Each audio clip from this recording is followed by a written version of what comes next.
So today is the last Sunday of Epiphany, and it's the Sunday when we always celebrate the Transfiguration, the Transfiguration is a forgotten about oftentimes, and kind of by extension dismissed moment in our common lives when we're thinking about big and important moments in the Gospels.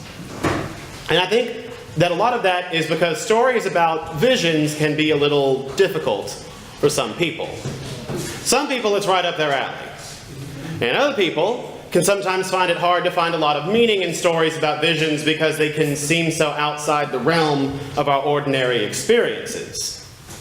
But there's more to the story of the Transfiguration than I think some people are willing to give it credit for. Because the story of the Transfiguration is a story about self-revelation and about spiritual power, which extends an invitation to embrace Jesus and his way more fully, and in so doing, embrace the opportunity for transformation that he gives. So the first part of the story, to me, is really one of the most intriguing things about it. It begins with the phrase, 6 days later. Now, I said this earlier, I don't know if it's because I'm nosy or because I'm really into murder mysteries, but anytime I see something like 6 days later, I immediately want to know what happened 6 days ago before I find out what's going on right now. So I decided to look it up.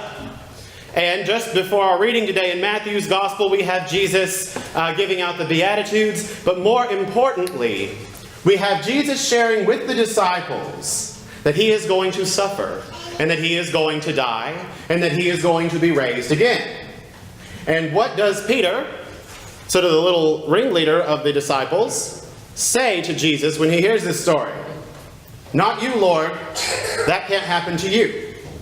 And what does Jesus say to Peter? "Get thee behind me, Satan." Right?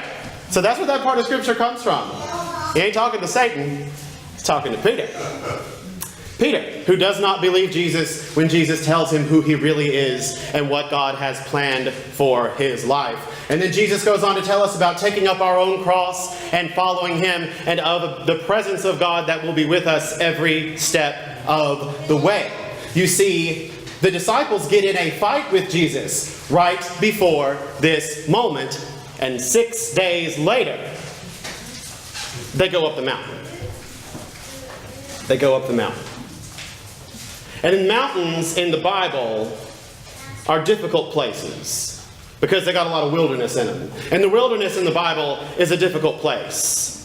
But mountains in the Bible also do something else. Mountains in the Bible often describe a place where people encounter God. The wilderness is often spoken of as a rough place of danger and epiphany, where one's spiritual and physical strength is tested. And in this story, Jesus leads the disciple up a mountain in the wilderness, isolated, as implied by the gospel when it reads that they went apart by themselves. Now, it seems perfectly natural to spend time in the wilderness thinking about moments that you fear most and to worry about the future. And I can't help thinking that the disciples worried about that suffering that Christ would undergo and the suffering that he spoke of and promised that they would have to undergo when they had to take up their cross and follow him. And now there are things in life which we are tempted to take as a given at times. A career, a family, health, wealth, companionship. But if you stick around long enough, you'll eventually get to watch the world get turned upside down. Yes, sir. You'll find yourself in the place that the disciples were, or that Jesus often finds himself, where friends and enemies, the line between them blurs a little bit. And sometimes, even though God does promise us a bright future when all is said and done, some people can't help but focus on the challenges, the obstacles, the suffering, and the fear we get along the way. We might even wonder about God's faithfulness in it all, and I imagine that is about where the disciples were and why Jesus decided to take them aside for a minute and go up a mountain in the wilderness, because that is the Bible's go-to place for spiritual clarity. And they needed some clarity.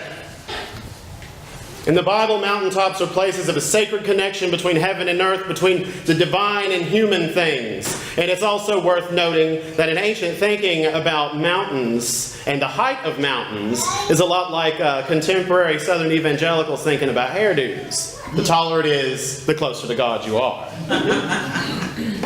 And being raised by evangelicals in the South, I can attest to that's reality. And we should remember that God spoke freedom to Moses through an ever-burning bush on top of a mountain. And he spoke to the prophet Elijah on a mountaintop, not in a fire, but in a small and powerful voice, assuring Elijah, the faithful one, that though the world had turned against him, he was not alone. And that mystic place between heaven and earth is the destination of Jesus and his disciples as they walk up a mountainside, escaping the busy world below. And once they reach the mountaintop, the disciples were blessed with an astounding vision. The form of Jesus, the tired and frustrated and dusty rabbi, had been transfigured into a heavenly vision of dazzling array, and on either of Jesus' side was Elijah and Moses, two great and sacred prophets in Jewish history. Now, this wasn't just Jesus doing a little divine name dropping. The presence of Elijah and Moses is not just about them, it's about what they represent. You see, Elijah was a great prophet, a profound figure of faithfulness to God in times that would have simply been easier not to believe, or to believe passively while watching faith dwindle away. And while Elijah is a really complicated person in the Bible, his basic endurance as a figure of steadfast faithfulness is iconic.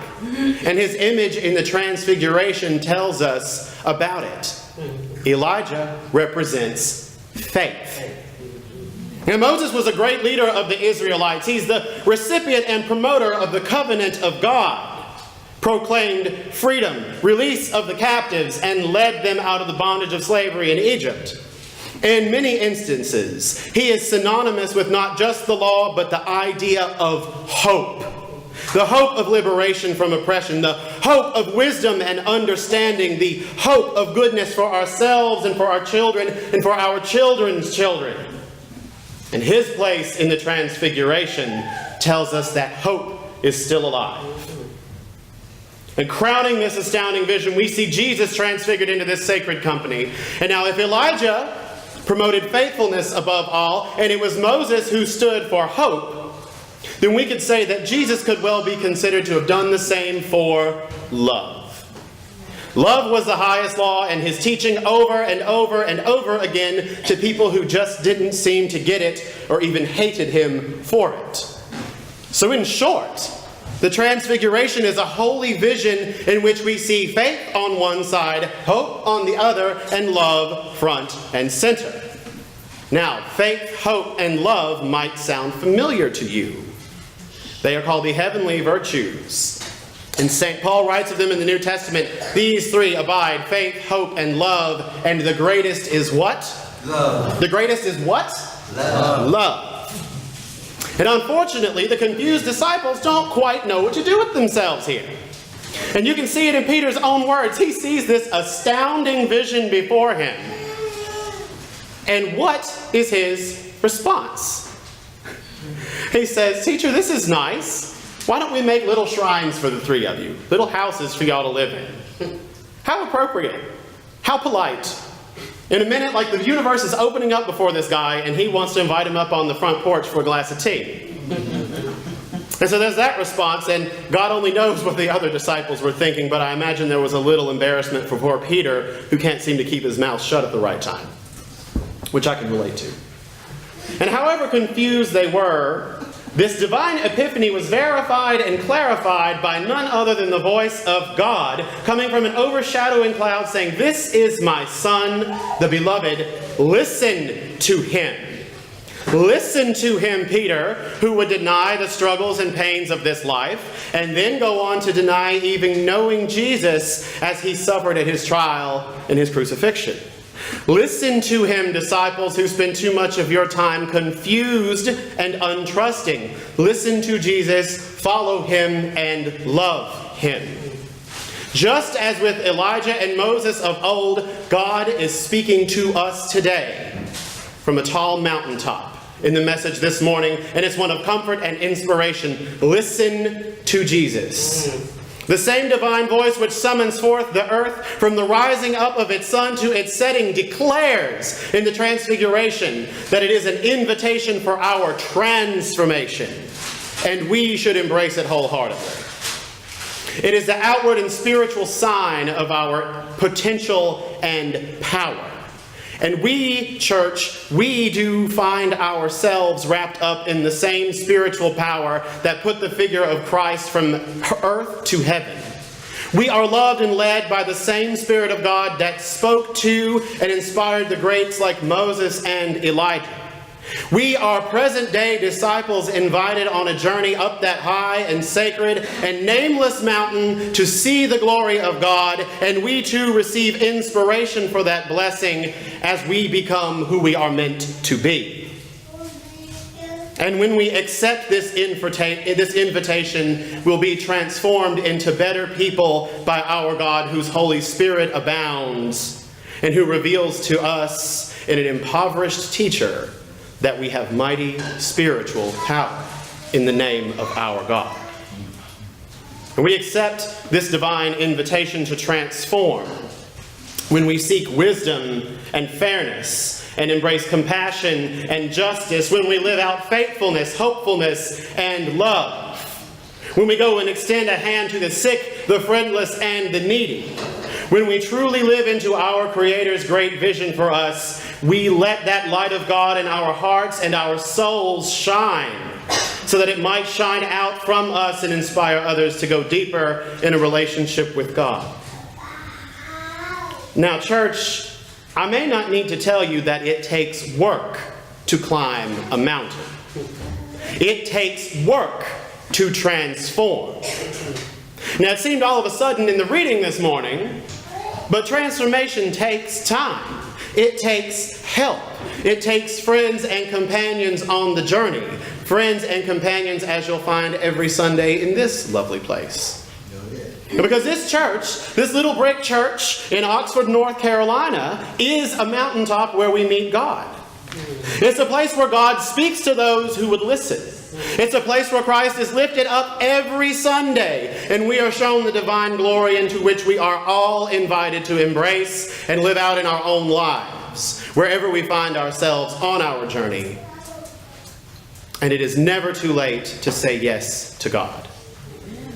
Now, the thing to remember about the mountain is sometimes we're climbing up the mountain, sometimes we're riding high on top of the mountain, and sometimes we're walking back down the mountain, back into the world below, taking with us what we have learned.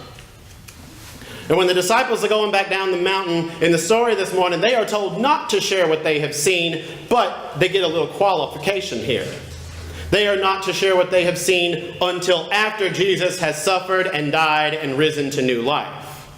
And I think that speaks to us in a particularly poignant way as we move into Lent. Because when we journey with Jesus to the cross, and in doing so we take stock of our own lives, relationships, and spiritual well-being. See, Lent is going up the mountain. In light of this story, let us try to think about our time in Lent as a place where we are on a journey in a wild kind of private place that might be difficult, waiting to celebrate the blessing of new life in Easter, but we're not quite there yet. Let's try to think honestly about the ways in which our spiritual, emotional, and physical needs are and are not being met. Let's try to think about the ways in which God might be leading us to something glorious, and because, like the disciples in the story, we are mortal, distractible, and even fearful, we are simply missing the point. And in Lent, let's just try to get God's message for our life, even just a little bitty piece of it. Let's accept anew God's invitation to follow Jesus by looking at our own lives and communities to see where the transformation is happening, and if not, see the places where it needs to be happening. And above all, you got to remember that no matter where you are on the mountain, you should take comfort in remembering that Jesus is with you, going up the mountain, standing on the mountain, and coming down from the mountain. And Jesus gave us a gift this morning in the Transfiguration.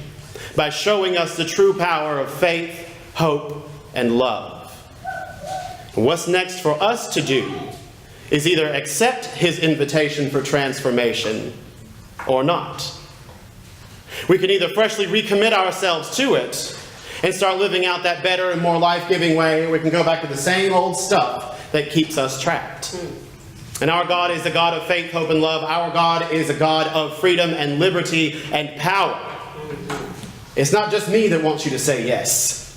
It's Jesus himself. Amen. Amen. Amen.